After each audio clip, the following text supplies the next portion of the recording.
Rahim welcome back to my channel science of IT. और आज हम बात करेंगे अपने क्विक रिव्यू के लास्ट सेशन की तरफ, जो कि हमारा एक और बड़ा डोमेन है। So let's get started. सबसे पहले हम बात करते हैं कि हमारे जो सिक्वेंशियल कोड्स हैं उसको हम जो है वो किस तरह से स्केल करते हैं अपने प्रोग्राम में। तो सबसे पहले आप देखें, हमारे पास जो है वो तीन बेसिक जो है वो इसके एडवांटेजेस हैं। सबसे पहले तो ये कि आपको जो है वो फंक्शन अपना मॉड्यूलैरिटी प्रोवाइड करता है, एब्स्ट्रैक्शन से रोकता है, और साथ में जो है वो रीयूजेबिलिटी आती है। मतलब एक ही फंक्शन को आप again and again different codes में जो है वो इस्तेमाल कर सकते हैं। ठीक है। एब्स्ट्रैक्शन का मतलब ये है कि जैसे हमें बहुत सारी डिटेल्स देनी पड़ती हैं, उसको आप सम अप कर सकते हैं किसी एक जगह पर स्पेसिफाइड फॉर्म में। ठीक है। मॉड्यूलैरिटी का मतलब ये है कि उसके सारे फंक्शन जो है वो इंडिपेंडेंटली अपने अलग अलग जो है वो डोमेन में वर्क करेंगे। ठीक है। इसको हम आगे जाकर अपनी डिटेल और एग्जांपल्स के साथ देखते हैं। सबसे पहले हम देखते हैं कि फंक्शन के कंपोनेंट्स क्या हैं। फंक्शन के हमारे पास कुछ जो है वो बेसिक कंपोनेंट्स हैं। सबसे पहले तो है फंक्शन सिग्नेचर। फंक्शन सिग्नेचर का मतलब ये है जहाँ पर आप फंक्शन का नाम रखते हैं और उसका एक आर्ग्यूमेंट देते हैं।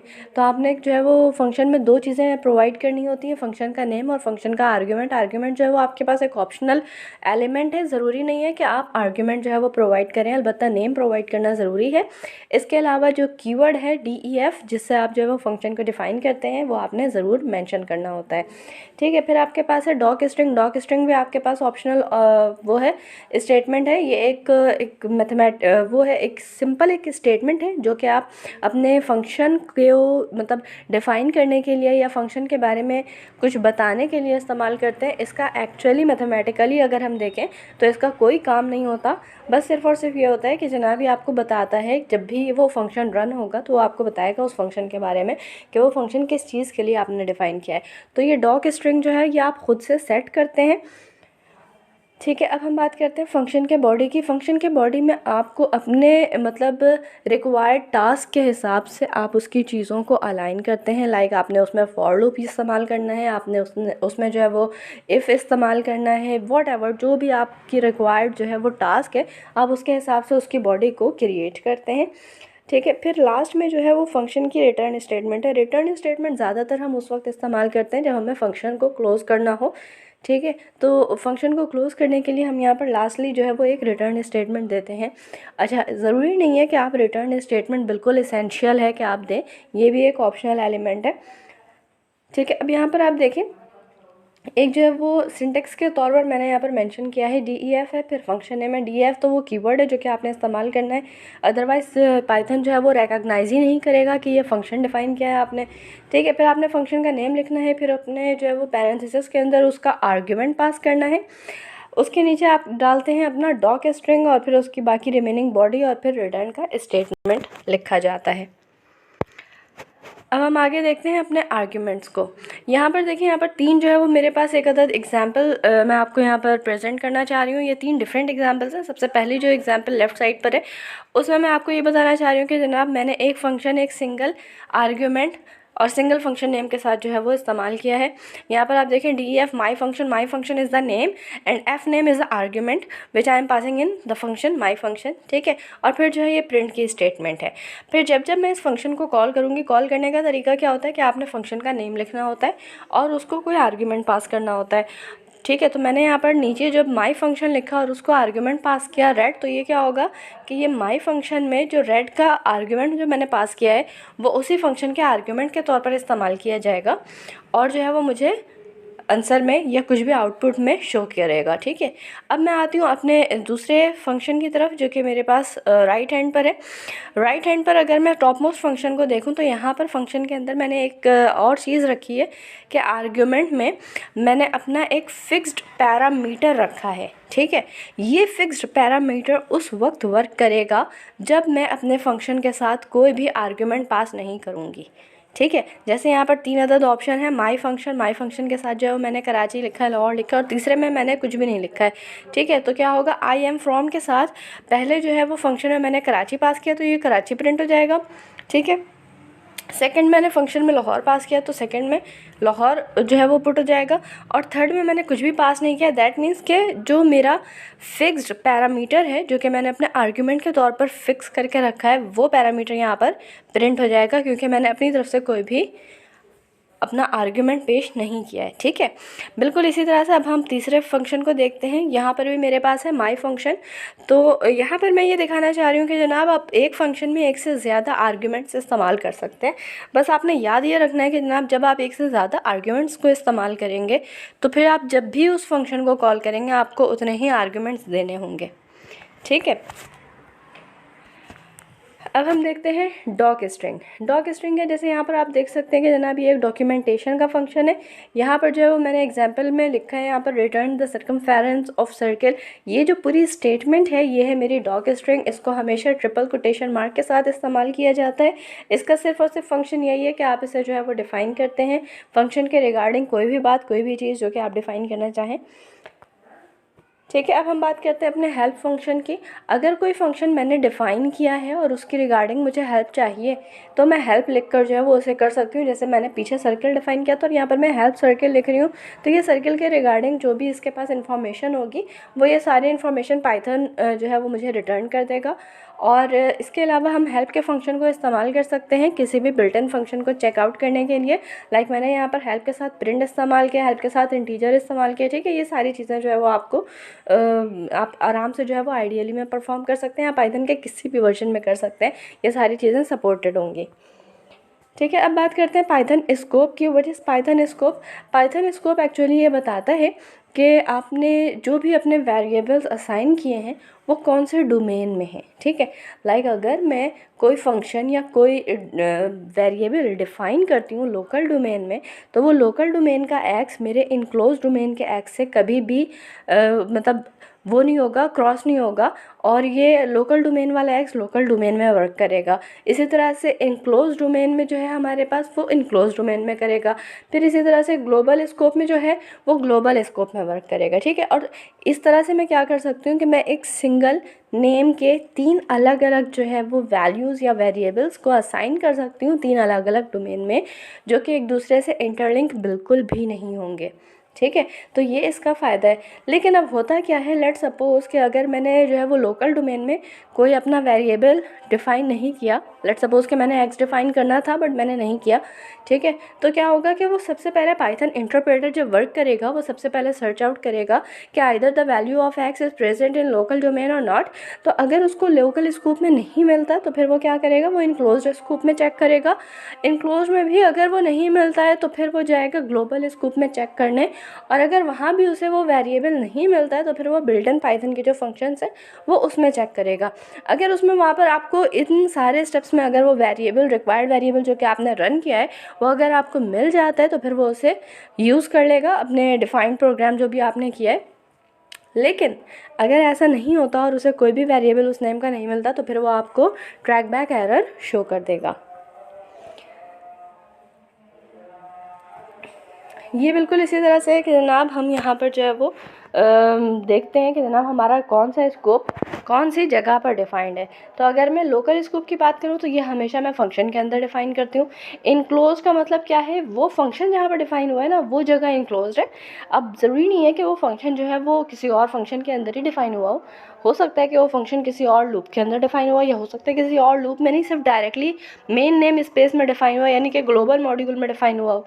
ठीक है, तो इस तरह से जो है वो इनक्लोज्ड फंक्शन ज़रूरी नहीं है कि एग्जिस्ट करे, या हो सकता है कि ऐसा भी कि ना करे, बट लोकल और ग्लोबल ये दो तो लाजमी जो है वो एग्जिस्ट करते हैं। ठीक है, अच्छा फिर जो है वो आपके पास क्या है, बिल्ट इन पाइथन के फंक्शंस हैं।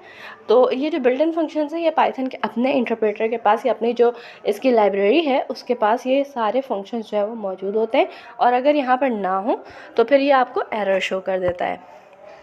ठीक है, अब इसका हमारे पास बेनिफिट क्या होता है।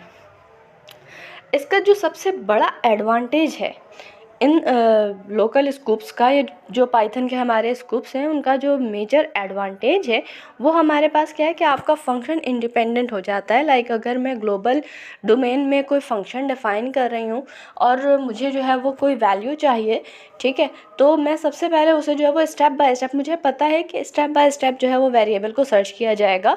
ठीक है, तो इस हिसाब से क्या होता है कि हमारे जो फंक्शंस हैं वो एक दूसरे से इंटरलिंक नहीं करते या कोलैप्स नहीं करते। ठीक है, तो हम एक ही वैल्यू को या एक ही वेरिएबल नेम को हम मल्टीपल जगहों पर इस्तेमाल कर सकते हैं अगर आपके पास अलग अलग डोमेन्स मौजूद हों तो ठीक है। अच्छा, तो ये तो आपके पास जनाब स्कोप की कहानी हो गई। अब हम आते हैं LEGB रूल। LEGB रूल भी एक्चुअली स्कोप के ऊपर ही बनाया गया, पाइथन स्कोप के ऊपर। तो सबसे पहले ये कहता है कि जनाब you have to search in local space, local name space, then you will search your required variable in enclosed loop. ठीक है, उसके बाद फिर आप आ जाएंगे ग्लोबल में सर्च करेंगे, और फिर जो है वो आप बिल्ट इन मॉड्यूल्स के अंदर सर्च करेंगे जो भी आपके पास रिक्वायर्ड वेरिएबल होगा।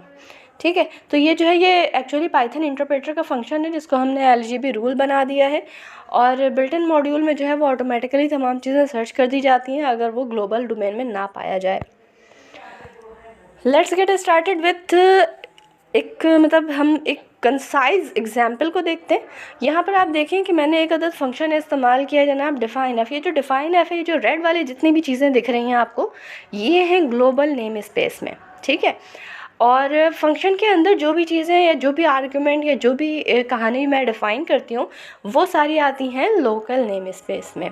ठीक है, तो जब हम फंक्शन की अगर हम डायरेक्टली इंटरप्रेटर के हिसाब से वर्किंग को देखें तो मेरे पास जो डिफाइन एफ वाला जो पहला फंक्शन है on the left most corner, तो यहाँ पर आप देख सकते हैं कि यहाँ पर जो है वो मैंने एक फ़ंक्शन डिफ़ाइन किया। फ़ंक्शन के अंदर लोकल नेम स्पेस में 3 चीज़ें मौजूद हैं, ग्लोबल नेम स्पेस में भी 3 चीज़ें मौजूद हैं। तो हम ये देखना चाहते हैं कि जनाब एक्चुअली एग्जीक्यूशन स्टार्ट कहाँ से होगी। एग्जीक्यूशन स्टार्ट होगी जनाब, स्टेप 1 होगा मेरा x=5, ये तो हो गई सिंपल डिक्लेरेशन ऑफ वैल्यू।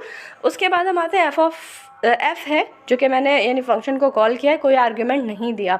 ठीक है, जब इस फंक्शन को कॉल किया जाएगा तो ये आपका बन जाएगा एफ़ वाला जो स्टेटमेंट है, ये आपका बन जाएगा स्टेटमेंट नंबर 1 यानी स्टेप नंबर 1। और फिर यहाँ से हम चले जाएंगे कहाँ पर जनाब, इस फंक्शन के अंदर। तो जिस पॉइंट से हम फंक्शन के अंदर जाते हैं वो एक्चुअली वो पॉइंट उसका इनक्लोजिंग पॉइंट होता है कि वो सारी चीज़ें यहाँ पर इनक्लोज्ड हैं। ठीक है, हम फंक्शन के अंदर जाएंगे, फंक्शन के अंदर हमने x को चेक करना है। लोकल नेम स्पेस में हमें x नहीं मिला, हम गए ग्लोबल नेम स्पेस में, वहाँ पर हमने देखा x की वैल्यू थी 5। वहाँ से हम 5 को लेकर आए और हमने क्या किया, एक इंक्रीमेंट प्रोवाइड किया, फिर उसको प्रिंट कर दिया। ठीक है, तो इस तरह से जो है वो ये पाइथन इंटरप्रेटर वर्क करेगा।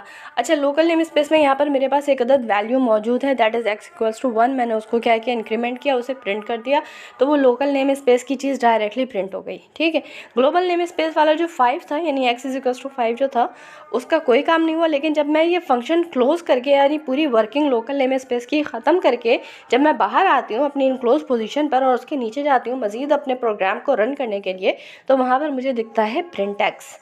तो ये जो मेरा प्रिंट एक्स है, ये अब कौन से एक्स को प्रिंट करेगा, ये लोकल नेम स्पेस में जाकर सर्च नहीं करेगा, क्योंकि ये खुद है ग्लोबल नेम स्पेस में। तो या तो ये ग्लोबल में सर्च करेगा या तो ये बिल्ट इन में सर्च करेगा। इसने जब ग्लोबल में सर्च किया तो इसे ग्लोबल में 5 की वैल्यू मिल जाती है, तो ये 5 की वैल्यू को प्रिंट कर देगा। ठीक है, तो that's how the our program will run by Python interpreter.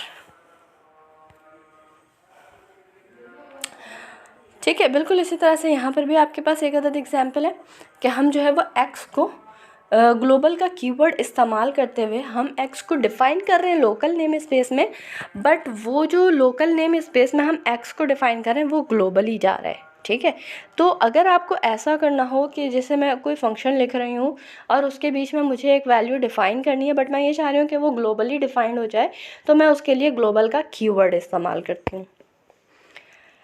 ठीक है, नेम स्पेसेस की अगर हम बात करें तो नेम स्पेसेस को आप बिल्कुल इस तरह से समझें कि ये एक कंटेनर है जिसके अंदर कुछ स्पेसिफिक ड्यूरेशन के लिए कुछ स्पेसिफिक कमांड्स और वैल्यूज़ रखी जाती हैं, सिर्फ़ और सिर्फ उस ड्यूरेशन के लिए जब तक वो प्रोग्राम रन हो रहा है। ठीक है, जब वो प्रोग्राम रन हो जाता है और उसकी जो है वो फंक्शनैलिटीज़ की सारी चीज़ों को कवर कर लिया जाता है तो वो क्लोज़ हो जाता है। ठीक है, तो ये हमारे पास नेम स्पेस का काम है। अब हम देखते हैं नेम स्पेस के काम को एक एग्जाम्पल के थ्रू। यहाँ पर है मेरे पास एक अदद फंक्शन और उसमें मैंने एक अदद वैल्यू डिफ़ाइन की, फिर प्रिंट किया फंक्शन के अंदर x=4 और प्रिंट x, ये फंक्शन के अंदर डिफ़ाइंड हुई हुई चीज़ें हैं। ठीक है, और बाहर जो है वो हमारे पास x=13, फिर g(x) और फिर प्रिंट x जो है वो मैं कर रही हूँ। तो जब मैं स्टेप 1 की बात करूँ तो स्टेप 1 क्या है जनाब, पहली तो डिक्लेरेशन हो गई x=13। स्टेप 2 पर आएंगे तो वो हमारे पास क्या है, वो फंक्शन है, फंक्शन में जो है वो x जा रहा है। अभी x जा रहा है, फंक्शन में हम जाएंगे सबसे पहले। जब हम फंक्शन के अंदर जाते हैं तो हमें फंक्शन के अंदर एक एक्स मिल जाता है, तो हम वो प्रिंट कर देंगे। जब मेरे पास फंक्शन का प्रिंट कंप्लीट हो गया और ये फंक्शन का काम क्लोज हो गया, हम वापस आ गए स्टेप 2 पर। स्टेप 2 से फिर हम नीचे जाएंगे, फिर हम देखेंगे यहाँ पर क्या है जनाब, तो यहाँ पर एक अगला स्टेप है जहाँ पर प्रिंट करना है एक्स को। लेकिन ये एक्स जब सर्च करेगा तो ये सर्च करेगा अपने ग्लोबल नेम स्पेस में, और ग्लोबल नेम स्पेस से क्या होगा, वैल्यू लेकर आएगा जनाब, जो कि होगी 13, और वो वैल्यू जो है वो डायरेक्टली आपके पास आउटपुट में आ जाएगी। ठीक है, बिल्कुल इसी तरह से हमारे पास यहाँ पर भी एक अदद एग्जाम्पल है। यहाँ पर एग्जाम्पल में हमारे पास है म्यूटेबल ऑब्जेक्ट, पिछले एग्जाम्पल में हमारे पास थी इम्यूटेबल ऑब्जेक्ट। म्यूटेबल ऑब्जेक्ट की अगर हम बात करें तो हम क्या करते हैं जनाब, वैल्यूज़ को चेंज भी कर सकते हैं। मतलब एक दफ़ा अगर मैंने अपने नेम स्पेस में कोई चीज़ डिक्लेयर कर दी तो फिर मैं उसे अगेन चेंज भी कर सकती हूँ। जैसे कि यहाँ पर मैंने जो है वो अपनी माई लिस्ट जो है वो डिफ़ाइन की 2, 3 एंड 4। ठीक है, उसके बाद फिर मैं जो है इस माई लिस्ट को रन करती हूँ विद द फंक्शन h। ठीक है, ये जो फंक्शन h के साथ जब मैंने इसे रन किया तो उसमें ये था कि जनाब जो ऑफसेट 0 है उसको 5 कर दो। ऑफसेट 0 पर था मेरा 2, तो ये जो है वो चेंज हो गया और ये बन गया 5। ठीक है, उसके बाद जो है वो मेरे पास प्रिंट आ गया। तो ये जो माई लिस्ट है, एक्चुअली ये माई लिस्ट टोटली क्या हुई, अपडेट हो गई। ठीक है, तो म्यूटेबल अगर हम ऑब्जेक्ट्स को इस्तेमाल करें पैरामीटर के तौर पर तो वो अपडेट हो सकती हैं। अब हम आते हैं अपने एक और प्रोग्राम की तरफ जिसमें आपको और ज़्यादा क्लियरली जो है वो नेम स्पेस की जो है वो पूरी चीज़ें समझ में आएंगी। सबसे पहले आप देखें यहाँ पर जो है वो मैंने एक फ़ंक्शन डिफ़ाइन किया है। ठीक है, वो है लिस्ट इनपुट के नाम से। आर्ग्यूमेंट मैंने यहाँ पर कुछ नहीं दिया। माई स्ट्रिंग के साथ जो है वो मैं ये चाह रही हूँ कि मुझे जो है वो यूज़र से एक इनपुट मिल जाए, वो मैं एक इनपुट ले रही हूँ। फिर माई स्ट्रिंग को एक्चुअली मैं क्या चाह रही हूँ, मैं चाह रही हूँ कि स्प्लिट हो जाए ये विथ रिस्पेक्ट टू कॉमा के साथ एक एक एलिमेंट स्प्लिट हो जाए। अब एक एक एलिमेंट को चूँकि मुझे अलग अलग स्प्लिट करना है तो मुझे एक अदर लिस्ट बनानी होगी, तो मैंने इंटीजर लिस्ट बनाई। ठीक है, ये एक एम्प्टी लिस्ट है इनिशियली। अब इसमें एलिमेंट्स उस वक्त आएंगे जब मेरा ये फॉर लूप रन करेगा। फॉर लूप को मैं रन करवा रही हूँ। यहाँ पर क्या है जनाब, मेरे पास ith वैल्यूज़ तक हमने जाना है, किसके अंदर, माई स्ट्रिंग के अंदर, और एक एक वैल्यू को अपेंड करते जाना है। ठीक है, किसके अंदर जनाब, इंटीजर आई के साथ एक एक वैल्यू को अपेंड करते जाना है। फिर रिटर्न आपने क्या करना है, जो आपकी इंट लिस्ट थी वो आपने रिटर्न करना है। जब हम रिटर्न तक पहुंचेंगे, चूँकि ये फॉर लूप चलेगा उस वक्त तक जब तक आपकी गिवन इनपुट जो है वो कवर ना हो जाए। लाइक मैंने इनपुट में दिया 1, 2, 3 एंड 4।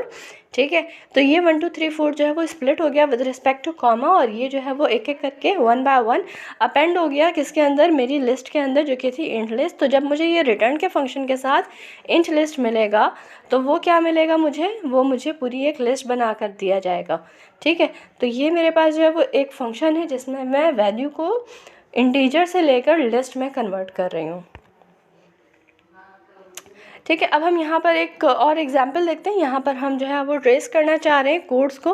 तो आप देखें यहाँ पर एक पावर का फंक्शन मैंने बनाया है, डिफ़ाइन किया पावर के फंक्शन को। इसमें 2 चीज़ें रखी हैं और रिटर्न में मुझे क्या चाहिए, रिटर्न में मुझे चाहिए पावर x की पावर y। पावर के लिए हम लोगों ने शुरू में इनिशियली जो हमारा क्विक रिव्यू का पार्ट 1 था उसमें हमने देखा था कि ना पावर के लिए हम डबल स्टैरिक इस्तेमाल करते हैं। तो यहाँ पर जो है वो डबल स्टैरिक इस्तेमाल कर रही हूँ मैं, और ये पावर का एक अदद फंक्शन है मेरे पास। ठीक है, तो होगा क्या जनाब, ये ए बी सी ये सारी चीज़ें जो है वो मेन नेम स्पेस में डिफ़ाइन होंगी। पावर की जो पहली जो स्टेटमेंट है POW1, दैट इज़ पावर 1, और उसमें जो है वो मैं फंक्शन कॉल कर रही हूँ POW, और उसमें मैं आर्ग्यूमेंट पास कर रही हूँ B और C, यानी B becomes x and C becomes y। ठीक है, तो फिर ये B जो है वो x बन जाएगा और C जो है वो y बन जाएगा, और ये दोनों जो है वो एक दूसरे की पावर बन जाएंगी। 3 3 इट विल बी समथिंग 9। ठीक है, ये वैल्यू 9 जो है वो POW1 में सेव हो जाएगी। फिर POW2 रन होगा, उसमें अगेन पावर का ही फंक्शन दोबारा से कॉल किया गया है, और उसमें a रखा गया है पहला आर्ग्यूमेंट और POW1 रखा गया दूसरा आर्ग्यूमेंट, यानी 2 की पावर 9 हो जाएगी आपके पास POW2 में। तो 2 की पावर 9 जो है वो एक काफ़ी बड़ी वैल्यू है जो कि आपके पास यहाँ पर आ जाएगी प्रिंट में। अच्छा, अब हम बात करते हैं अपने आर्ग्यूमेंट के टाइप्स की। आर्ग्यूमेंट के हमारे पास जो है वो पहली टाइप जो है वो है पोजिशनल आर्ग्यूमेंट। सेकेंड टाइप जो है वो हमारे पास है कीवर्ड आर्ग्यूमेंट। पोजिशनल आर्ग्यूमेंट की अगर हम बात करें तो पोजिशनल आर्ग्यूमेंट जो है वो ऑर्डर के लिहाज से बिल्कुल करेक्ट होना चाहिए। ठीक है, डिफ़ॉल्ट वैल्यू को हम आर्ग्स के तौर पर जो है वो इस्तेमाल करते हैं। पाइथन इंटरप्रेटर जो है वो पोजिशनल आर्ग्यूमेंट को उसकी पोजीशन के लिहाज से ही रन करता है, ठीक है। कीवर्ड आर्ग्यूमेंट को अगर हम कहें तो कीवर्ड आर्ग्यूमेंट को हम बाय डिफ़ॉल्ट जो है वो सेट कर रहे होते हैं और इसको क्वार्क्स से जो है वो हम रिप्रेजेंट करते हैं, यानी फंक्शन को हम क्वार्क्स कहते हैं। और कीवर्ड आर्ग्यूमेंट को जो है वो हम पोजिशनल आर्ग्यूमेंट के बाद ही इस्तेमाल करते हैं, ठीक है। अब हम देखते हैं अपने वेरिएबल लेंथ आर्ग्यूमेंट को। Let's have an example. यहाँ पर मैंने एक फंक्शन डिफाइन किया है, माई फंक्शन, और यहाँ पर स्टैटिक के साथ मैंने किड्स इस्तेमाल किया है। स्टैटिक का मतलब क्या है कि ये जो मेरा आर्ग्यूमेंट, जो मैं किड्स आर्ग्यूमेंट पास कर रही हूँ, ये मुझे नहीं पता इसकी लेंथ क्या होगी, ठीक है। I really don't know what will be the length. So मैं ये कहती हूँ कि जनाब जब मुझे लेंथ नहीं पता तो मैं क्या करूँगी, मैं उसके पीछे एक स्टैटिक इस्तेमाल करूँगी ताकि पाइथन इंटरप्रेटर ये समझ जाए कि ये वेरिएबल लेंथ आर्ग्यूमेंट है, ठीक है। अब ये वेरिएबल लेंथ आर्ग्यूमेंट है तो अब इसमें मैं जितने भी चाहूँ वैल्यूज़ को असाइन कर सकती हूँ या वैल्यूज़ को एज एन आर्ग्यूमेंट पास कर सकती हूँ, ठीक है। अब हम देखते हैं अपने आर्बिट्ररी कीवर्ड आर्ग्यूमेंट की। आर्बिट्ररी कीवर्ड आर्ग्यूमेंट में हम डबल स्टैटिक इस्तेमाल करते हैं, ठीक है। अगर आपको जो है वो नहीं पता कि आपके फंक्शन में जो है वो कितने आर्ग्यूमेंट्स जाएंगे और उन आर्ग्यूमेंट्स के जो है वो कितने पैरामीटर्स होंगे, ये अगर आपको नहीं पता तो फिर हम क्या करते हैं, फंक्शन में डबल स्टैटिक इस्तेमाल करते हैं, ठीक है। तो अब इसमें होता क्या है कि अब चूँकि मैंने क्वार्क्स बनाया है तो उसमें जो है वो एक एक एलिमेंट की जो है वो पूरी डिक्शनरी भी आप इसमें क्रिएट कर सकते हैं। जैसे यहाँ पर आप एक एग्जांपल में देखें, यहाँ पर माई फंक्शन के साथ मैंने किड्स में जो है वो किड्स को क्वार्क्स बनाया है, यानी कि कीवर्ड आर्ग्यूमेंट बनाया है इसे। अभी जो कीवर्ड आर्ग्यूमेंट बन गया है इसमें जो है वो मैं डिक्शनरी के तौर पर इसको सेव कर सकती हूँ, ठीक है। यहाँ पर देखें आप नीचे, जब मैंने इस फंक्शन को इस्तेमाल करने की कोशिश की तो मैंने एक एफ नेम लिखा, ठीक है, और एक एल नेम लिखा, first name and last name, ठीक है। अब चूँकि मेरे पास जो है वो किड्स थे, बच्चे थे, और बच्चों के मेरे पास नाम आने हैं तो मैंने जो है वो इस तरह से इसको लिखा है। प्रिंट के फंक्शन में ज़रूरी नहीं है कि मैं एक फ़ंक्शन इस्तेमाल करूं, मैं 2-3 फंक्शंस भी इस्तेमाल कर सकती हूं प्रिंट में।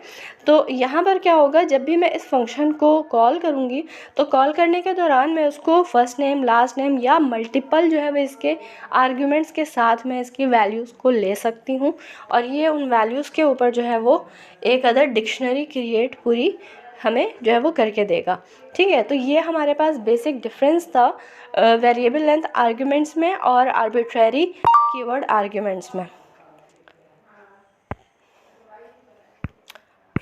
अब हम बात करते हैं मॉड्यूल, पैकेज और लाइब्रेरीज़ क्या होती हैं जनाब। मॉड्यूल और पैकेजेस और लाइब्रेरीज़ को अगर हम देखें तो जनाब पाइथन जो है वो काफ़ी ज़्यादा बड़ी तादाद में जो है वो लाइब्रेरी रखता है अपने पास।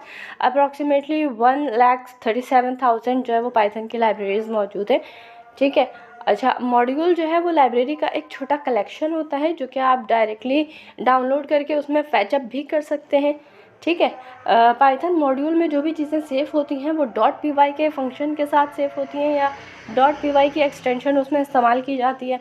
ये लाइब्रेरीज जो है वो एक बहुत इंपॉर्टेंट रोल प्ले करती हैं पाइथन के बहुत सारे फंक्शंस में। लाइक जैसे हमने रेंज वगैरह के फंक्शन को इंपोर्ट किया था, हमने मैथ के फंक्शन को इंपोर्ट करके अपने प्रीवियस लेक्चर्स में देखा है। तो ये सारी चीज़ें जो है वो हमें काफ़ी हेल्प आउट करती हैं when we are going to define our programs, ठीक है। अब हम बात करते हैं इंपोर्ट के स्टेटमेंट की। हम इन मॉड्यूल्स को किस तरह से हम पाइथन के अंदर लेकर आते हैं, इसके लिए हमें क्या करना पड़ता है, हमें इंपोर्ट का फंक्शन इस्तेमाल करना पड़ता है। और ये फंक्शन हमने पहले काफ़ी जो है वो मर्तबा हम कर चुके हैं and we better know this. So this were the overall complete lecture of quick review. तो इंशाल्लाह आई गेस कि आप लोगों का ये टॉपिक जो है वो कंप्लीट हो चुका है बेसिक पाइथन का। अब हम इसके बाद कुछ चीज़ें देखेंगे जो कि होंगी पावर ऑफ पाइथन से related and then we will go for our next section. और जो हमारा नेक्स्ट सेक्शन होगा वो डेफिनेटली हम आइडियली के अलावा किसी और डोमेन में रहते हुए अपने पाइथन को परफॉर्म करेंगे। आई होप अगर आप लोगों को ये चीज़ें समझ आई हो तो प्लीज़ मेरे चैनल को लाइक करें, कमेंट करें और सब्सक्राइब करें। टिल देन, अल्लाह हाफिज़।